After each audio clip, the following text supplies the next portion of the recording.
There are objects in this world that should never have been touched.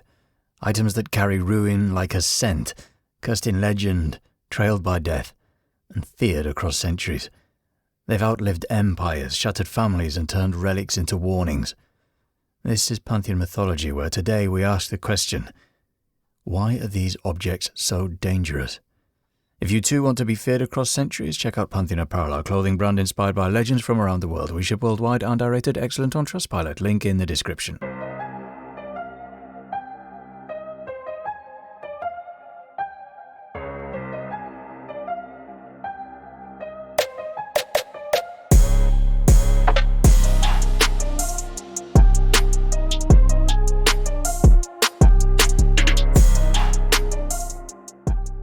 They say it burns with cold fire, a deep blue unlike anything else on earth, hypnotic, flawless, and cursed. This is the Hope Diamond, and behind its glow lies a trail of misfortune stretching across centuries, kingdoms, and graves. Its story begins in India, where legend claims it was pried from the eye of a sacred idol, an act of desecration that unleashed a curse on all who would possess it. From there, the diamond passed on to the hands of Jean-Baptiste Tavernier, a French gem merchant who brought it to Europe and sold it to Louis XIV. He was later reportedly mauled to death by wild dogs. Louis himself wore it in royal ceremonies, then died in disgrace. His heir, Louis XV, passed it on to Marie Antoinette. They both met the guillotine. As the gem changed hands, the bodies piled up. Bankers, heiresses, socialites, some died in car crashes, others by their own hands. One threw herself from a building, another went mad. A Turkish sultan who owned it had his concubine executed after gifting it to her, then was overthrown. Even the jewelers who cut it and reset the stone weren't spared. Several suffered financial ruin or bizarre deaths. By the 20th century, newspapers were calling it the Curse of the Hope Diamond, and the legend grew with every death attached to its name. It eventually found its way to American socialite Evelyn Walsh McLean, who wore it proudly and watched her family collapse around her. Her son was killed in a car accident. Her daughter died of an overdose. Her husband left her for another woman and died in a sanatorium. Eventually, the diamond was donated to the Smithsonian, where it sits today, motionless behind bulletproof glass. No new deaths have been publicly linked to it since, but the legend hasn't faded.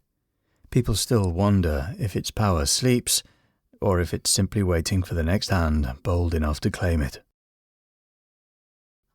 It's just a chair. Rough wood, plain frame, nothing special. But in the market town of Thirsk, England, people cross the room to avoid it. They've seen what happens to those who don't. This is the Busby Stoop chair, said to carry the final curse of a condemned man. Thomas Busby was a drunk, a counterfeiter, and a killer. After murdering his father-in-law in a drunken rage, he was dragged to the gallows. On his way to the execution, he stopped at his favourite inn, pointed to the chair he always sat in, and cursed it. Anyone who sat there, he swore, would die. At first it sounded like local legend. But the deaths came quickly. Airmen from a nearby base who sat in the chair during World War II never returned from their missions. A builder sat down for a pint and died in a fall that same afternoon. A cleaner dusted it off, sat for a break, and was dead of a brain aneurysm within the week. The pattern became impossible to ignore. Patrons dared each other to sit in it. Some laughed, some didn't live out the day. Eventually, the inn gave it to the Thirsk Museum, but they refused to display it on the floor. It's now bolted to the wall, high above reach. No one knows if it's truly cursed or if fear makes the pattern feel inevitable. But one thing is clear. People keep dying, and no one's brave enough to sit in it anymore. Locked in a glass case inside London's Natural History Museum sits a deep violet gem known as the Delhi Purple Sapphire. But it isn't a sapphire at all. It's an amethyst, and it wasn't always behind protective glass. The stone's history begins with theft. During the 1857 Indian Rebellion, it was looted from a temple to the Hindu god Indra and brought to Britain by Colonel W. Ferris. Soon after, Ferris and his son suffered a string of financial and health disasters. The stone passed to Edward Heron Allen, a respected scientist and writer. He too began to suffer. Misfortune, depression, and what he called a malevolent influence seemed to cling to him. Even friends who borrowed the gem reportedly fell ill or met ruin. Heron Allen eventually locked the amethyst inside 7 boxes, surrounded it with protective charms, and buried it in a bank vault with instructions for it not to be disturbed for decades. In a letter he warned, "Whoever shall then open it, do so at their peril." Despite the name and the skepticism surrounding the curse, the stone's legacy is rooted in real events, real lives, and a real museum catalogue entry. It's not the most famous cursed jewel, but it may be the one its owner most desperately wanted to forget. Kept today in the Army Museum of Toledo, the Sword of Tisona is one of the most legendary weapons in Spanish history. Forged in the 11th century and wielded by the Castilian warlord El Cid, it wasn't just a blade of war, it was a relic of power, faith, and fear. El Cid, real name Rodrigo Diaz de Vivar, fought under both Christian and Muslim rulers during the Reconquista. His victories earned him fame across kingdoms, and his weapons became legendary in their own right. Tisona, in particular, was said to possess a strange quality. It could judge the soul of the one who held it. If the bearer was unworthy, it would refuse to be lifted, or worse, bring ruin upon them. Some versions of the legend say enemies would lose their will to fight in its presence. Others say it would glow or burn with divine energy in the hands of a righteous warrior. After El Cid's death, Tisona passed through the hands of kings, nobles, and collectors, but not all who owned it kept it for long. Some returned it in fear, others found their fortunes unravelled. Even when housed in monasteries, there were whispers of unease surrounding the sword, as though it retained a memory of blood and battle, as though it still waited to be wielded again. Today it rests behind glass, but for centuries, Tisona wasn't just a national treasure, it was a test. A weapon that didn't just cut flesh, but cut to the heart of who you were. It was meant to be a wedding gift. A silver vase crafted in the 15th century in a village near Naples, but the bride never made it to the altar. She was found dead in her home the night before the ceremony, the vase beside her, its surface still gleaming. No signs of struggle, no visible cause, just silence, and a single rumour that she had cursed the vase with her final breath. That was only the beginning. The Bazzano vase passed through generations, and wherever it went, misfortune followed. A string of owners died shortly after receiving it, some from illnesses, others from accidents, and a few under circumstances that were never fully explained.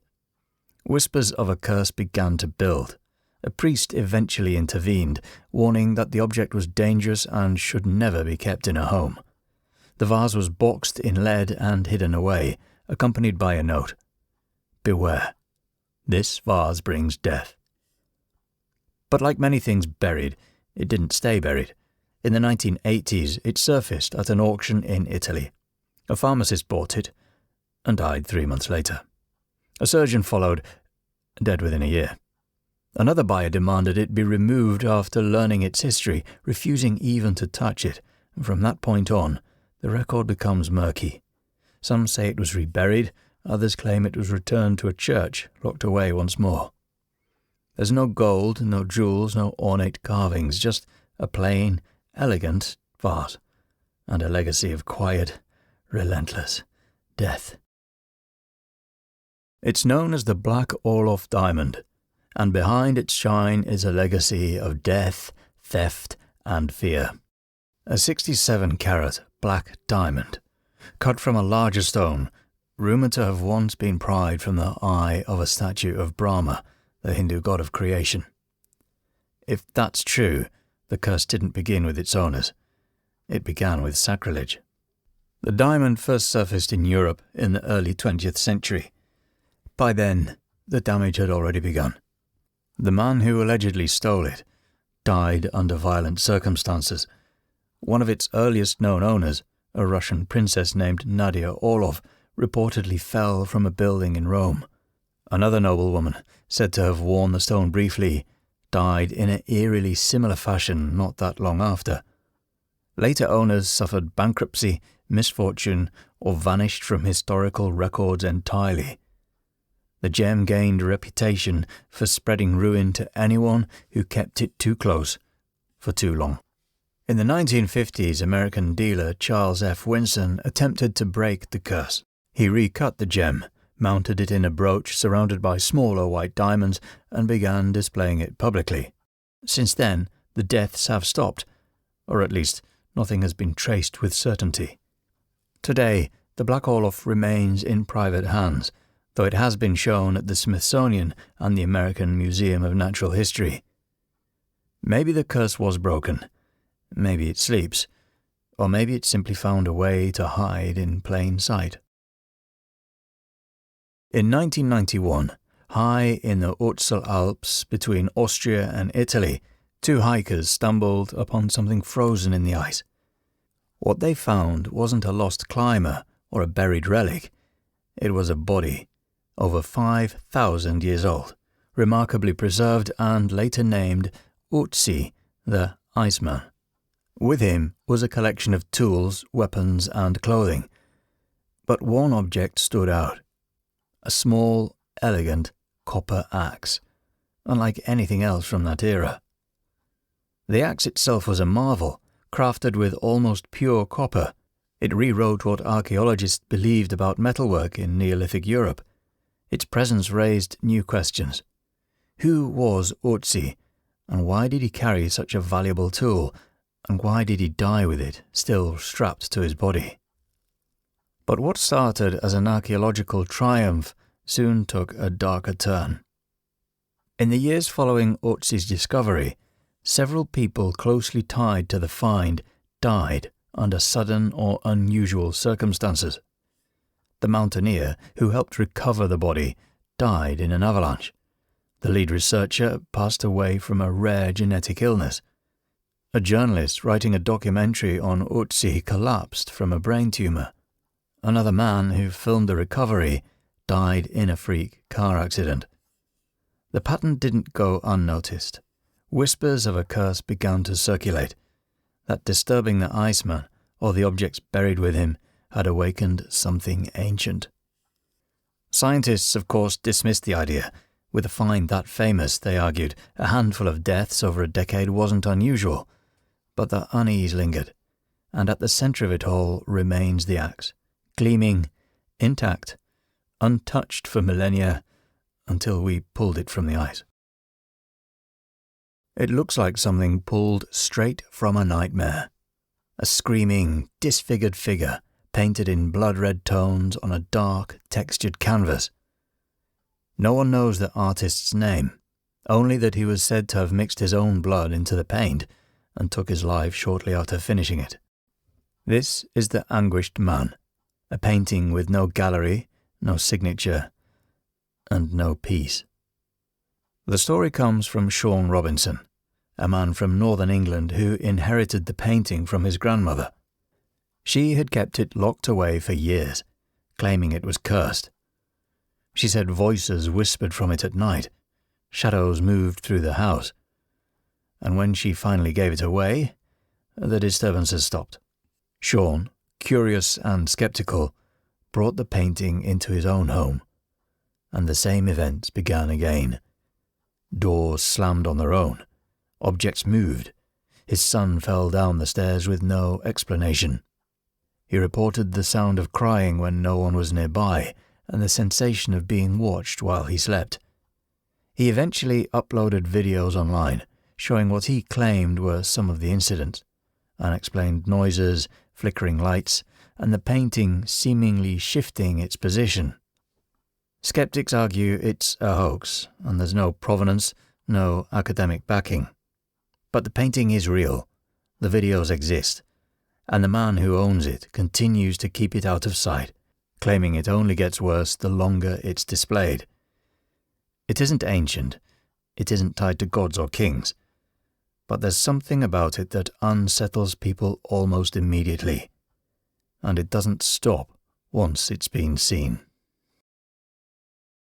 In 1922, the world watched as the sands of the Valley of the Kings gave up a secret they had held for over 3,000 years.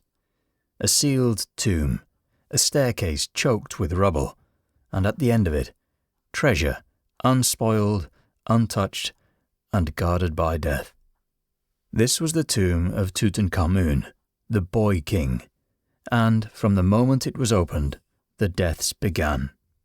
The first to go was Lord Carnarvon, the man who funded the expedition. He died of blood poisoning just months after the tomb was breached. At the very same hour, his dog back in England let out a scream and collapsed. A cobra, the symbol of the pharaohs, reportedly killed the pet canary of Howard Carter, the archaeologist who led the excavation. And over the next decade, others connected to the discovery met their end through accidents, illness, or unexplained circumstances. Not all died, but enough to plant a seed that something in the tomb was never meant to be disturbed. And if there was a curse, it didn't rest in a single item. It spread across the treasures of a dead king. There was the golden mask placed over Tutankhamun's face, its expression calm, serene, and utterly unblinking. There was the dagger forged from meteoric iron, metal that fell from the sky, turned into a weapon, and buried with the pharaoh. Then there were the canopic jars, sealed and painted with protective spells designed to hold his organs for eternity. The lotus chalice, shaped like an open bloom, carried inscriptions wishing eternal life, but to those who took it, some believed, it offered only death. Each piece was sacred, each one pulled from a world that was never meant to touch ours again. Today, the curse is dismissed by most scholars, but even they admit the coincidences are strange. And those who work with the artifacts still follow certain rules. Some refuse to handle the mask directly, some speak softly in its presence. Because whether you believe in curses or not, one thing remains true. The dead do not part with their treasures easily. They were never meant to be held. But the moment we claimed them, something ancient turned to look back. That is why these objects are so dangerous, because history doesn't forget those who take what was meant to stay hidden. Some things weren't lost. They were left behind on purpose.